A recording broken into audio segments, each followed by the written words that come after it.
Welcome to our channel TPN Telugu Prabha. నేను మీ journalist Yagnamurthy. పెద్ది జూన్ 4వ తేదీ ప్రపంచవ్యాప్తంగా విడుదలవుతున్న సంగతి మనందరికీ తెలుసు.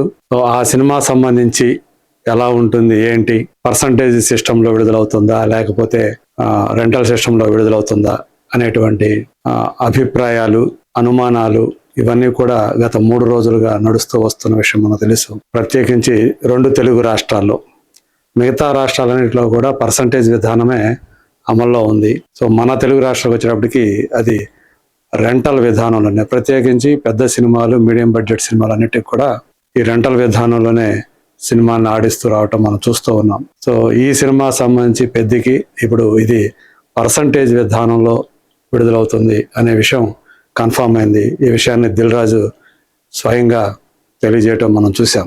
ఇక ఈ సినిమా సంబంధించినటువంటి ప్రీమియర్స్ జూన్ 3వ తేదీ సాయంత్రం ఓపెన్ అవుతా ఉన్నాయి. నార్త్ అమెరికాలో ఈ సినిమాకి అడ్వాన్స్ బుకింగ్స్ అనేది ప్రీమియర్స్కి, సో వాటి స్పీడ్ చూస్తుంటే దీన్ని ఒక ప్రభంజనం అని చెప్పేసి అనుకోవాలి. ఇవాళ మే 16వ తేదీ, సో ఇంకా చాలా రోజులు ఉంది సినిమా విడుదలకి. కానీ ఇప్పటికే ఆల్మోస్ట్ యుఎస్ఏలో, అదే నార్త్ అమెరికాలో 2 కోట్ల వరకు కూడా కలెక్షన్స్ వచ్చాయి మన ఇండియన్ కరెన్సీలో చూసుకుంటే.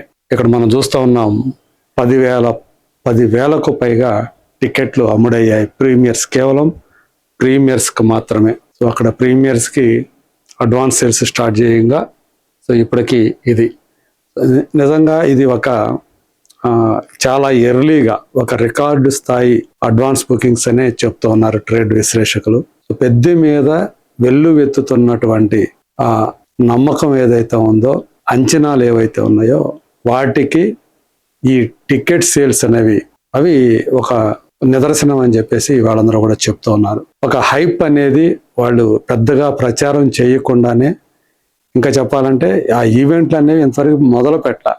రేపు 18వ తేదీ నుంచి ముంబైలో జరిగేటువంటి ట్రైలర్ లాంచ్ ఈవెంట్లో అప్పటి నుంచి కూడా ఈ ప్రచార కార్యక్రమాలు మొదలు పెడుతున్నారు. సో ఈ లోపల వాళ్ళు ఒక 2 గ్లింప్స్ రిలీజ్ చేశారు, 2 పాటలు విడుదల చేశారు. అంతవరకే ఈవెంట్ అనేవి ఇంతవరకు కండక్ట్ చేయలేదు. సో వాటికే ఈ సినిమా మీద జనాల్లో అలాగే బిజినెస్ వర్గాల్లో విపరీతమైనటువంటి అంచనాలు వచ్చేసాయి. సంథింగ్ బిగ్ అనేది ఈ సినిమా పట్ల అందరిలో కూడా ఒక అభిప్రాయం ఏర్పడింది. మరి ప్రస్తుతం చూస్తే ఒక ప్రభంజనం లాగా కనిపిస్తూ ఉంది నార్త్ అమెరికాలో అడ్వాన్స్ బుకింగ్స్ అని చెప్పేసి. సో అంటే ఇక్కడ 10,000 టికెట్లు, అంటే అక్కడ $20 నుంచి $25 వరకు కూడా ఈ టికెట్ రేట్లు ఉన్నాయి ప్రీమియర్స్కి. సో దాన్ని బట్టి చూస్తే ఇప్పటికే కేవలం ప్రీమియర్స్ ద్వారానే 2 కోట్ల రూపాయలు దాకా వచ్చేసాయి అని చెప్పేసి మనకు తెలుస్తూ ఉంది. ఆ టైం దగ్గర పెడితే ఇంకా ప్రీమియర్స్ కౌంట్ అనేది పెరుగుతుంది, స్క్రీన్ కౌంట్స్ పెరిగిపోతూ వస్తుంది. సో దాంతో ఇంకా మరింత ఎక్కువగా ఆ ఓపెనింగ్స్ ప్రీమియర్స్ సంబంధించి ఉండే అవకాశం ఉందని చెప్పేసి తెలుస్తూ ఉంది. ఈ సినిమాలో బుచ్చిబాబు చెప్తున్నటువంటి, అంటే ఆయన ఇస్తున్నటువంటి ఇంటర్వ్యూల ద్వారా ఈ పాటల కోసం రెహమాన్ ఎంత ఆయన శ్రమించారనేది కూడా అర్థమవుతా ఉంది. సాధారణంగా ఒక legendary music director AR Rahman, ఇతను చూస్తే ఒక బడ్డింగ్ డైరెక్టర్ బుచ్చిబాబు సన్న. కేవలం ఒక్క సినిమా, ఆయన వన్ మూవీ వరల్డ్ డైరెక్టర్. ఉప్పెన అనేటువంటి సినిమాతో ఆయన మన ముందుకు వచ్చాడు. 2వ సినిమానే పెద్ది.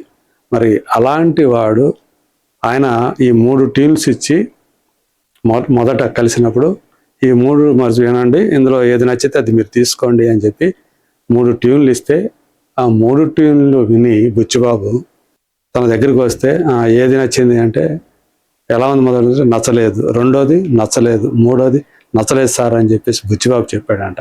అలా చెప్పకూడదు, అలా డైరెక్ట్గా. పైగా ఏంటంటే తన టీము కూడా ఆయనతో పాటు ఉంది, ఒక 4, ఆయన కావడం ఇంకో 4 బుచ్చిబాబు టీం కూడా. వాళ్ళ ముందే ఆయనతోటి అలా అనేసాడంట. ఆ తర్వాత మళ్ళీ తనే బాధపడ్డాను, నాకు అది గుర్తుకొచ్చినప్పుడల్లా అరే అలా అన్నయ్యకూడదు కదా నా మనుషుల మధ్య, నా వాళ్ళ దగ్గర అలా అంటాం. ఒక legendary music director, Oscar winner, మరి అలాంటి మ్యూజిక్ డైరెక్టర్ తోటే అలా చెప్పి తనకి నచ్చినటువంటి టీంలు తీసుకొని అలా మొదటగా రిలీజ్ చేసినటువంటి పాటే చికిరి చికిరి అని చెప్పి తను చెప్పుకొచ్చాడు. సో దాన్ని బట్టి అంటే తన వర్క్ విషయంలో చూడటానికి చాలా మొహమాటస్తుడిగా సిగ్గరగా అనిపించేటువంటి బుచ్చిబాబు వర్క్ విషయంలో ఎంత పర్ఫెక్షనిస్ట్గా ఉంటాడు అనటానికి ఇది ఒక ఉదాహరణగా చెప్పుకోవచ్చు.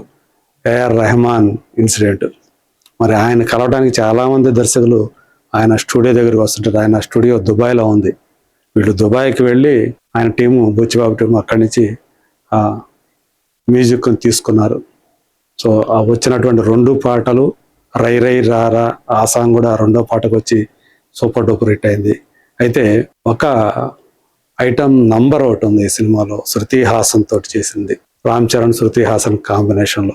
ఆ పాటకి రెహమాన్ ఇచ్చినటువంటి ట్యూన్ ఏదైతే ఉందో అది ఒక బ్లాస్ట్ లాగా ఉంటుందని కూడా తను ఒక టీజర్ ఇచ్చేశాడు బుచ్చిబాబు. సో అది భోపాల్లో జరిగేటువంటి మ్యూజికల్ ఈవెంట్లో అంటే పెద్దకి సంబంధించినటువంటి మ్యూజికల్ ఈవెంట్ అక్కడ ప్లాన్ చేశారు. అక్కడ దాన్ని లాంచ్ చేయబోతున్నారు. లైవ్ పర్ఫార్మెన్స్ కూడా ఇవ్వబోతున్నాడు ఆ పాటకి ఏఆర్ రెహమాన్. సో ఆ విధంగా దాన్ని ప్లాన్ చేశారు. అంటే పెద్ది అనే సినిమా ఎలా వచ్చింది, ఒక పాటలనే కాదు విజువల్స్ కానీ రత్నవేలు డిఓపి ఈ సినిమాకి, మరి ఆయన ఇచ్చినటువంటి విజువల్స్కి రెహమాన్ ఇచ్చినటువంటి బ్యాక్గ్రౌండ్ స్కోర్ ఎలా ఉంటుంది, ఇక ఆర్టిస్టుల నుంచి నటనను ఎలా రాబట్టుకోవాలనేది మొదటి సినిమాలోనే మనం బుచ్చిబాబు క్యాలిబర్ ఏంటి మనం చూసేసాం. మొదటి సినిమా చేస్తున్నటువంటి కృతి శెట్టి అనే అమ్మాయితోటి క్లైమాక్స్లో ఒక బరువైనటువంటి సన్నివేశం ఇచ్చి ఆయన చేయించుకున్నటువంటి తిను. ఆ తర్వాత మళ్ళీ కృతి శెట్టి సీనియర్ అవుతున్న కొద్దీ కూడా ఆ అమ్మాయిలో అంతటి పర్ఫార్మెన్స్ తర్వాత కనిపించలేదని అనిపిస్తుంది ఎవరికైనా. మరి అలాంటి బుచ్చిబాబు పెద్దిని ఎలా రూపొందించి ఉంటాడు. సో ఈ సినిమా ట్రైలర్ మరి 18వ తేదీ రాబోతుంది కదా. చిరంజీవి ఆ ట్రైలర్ చూశారు, దాని గురించి తన రివ్యూ ఇచ్చారు. అదేంటో నేను మళ్ళీ ఇంకొక వీడియోలో మీకు తెలియజేస్తాను. సో ఏదేమైనా పెద్ది ఇప్పుడు ఒక ప్రభంజనం సృష్టించడానికి రెడీ అవుతుంది అనటానికి ఇప్పుడు మనకు అక్కడ యుఎస్ఏలో కనిపిస్తున్నటువంటి ఆ ట్రెండింగ్, అడ్వాన్స్ బుకింగ్ ట్రెండింగే తెలియజేస్తుంది. 10,000కు పైగా టికెట్లు అమ్ముడవటం అనేది. అది రానున్న రోజుల్లో ఆ కౌంట్ మరింత ఎక్కువగా, రీసెంట్గానే మనం 3,500 అని చెప్పుకున్నాం. 3,500 టికెట్లు అమ్ముడైపోయాయి. విత్ ఇన్ షార్ట్ స్పాన్లోనే అది 10,000కు వచ్చేసింది. సో రానున్న టైంలో మరింత ఎక్కువగా అది ఆ కౌంట్ ఎంతవరకు వెళ్తుంది ఏంటి అనేది సో మనం చూస్తూ ఉంటాం. మరి చూడాలి పెద్ది ఆ ప్రభంజనం. సో అక్కడ నార్త్ అమెరికాలో మొదలైనటువంటి ఆ ప్రభంజనం మళ్ళీ ఇక్కడికి వచ్చేటప్పటికి అది ఎలా ఉంటుంది ఏంటి, let us wait and see.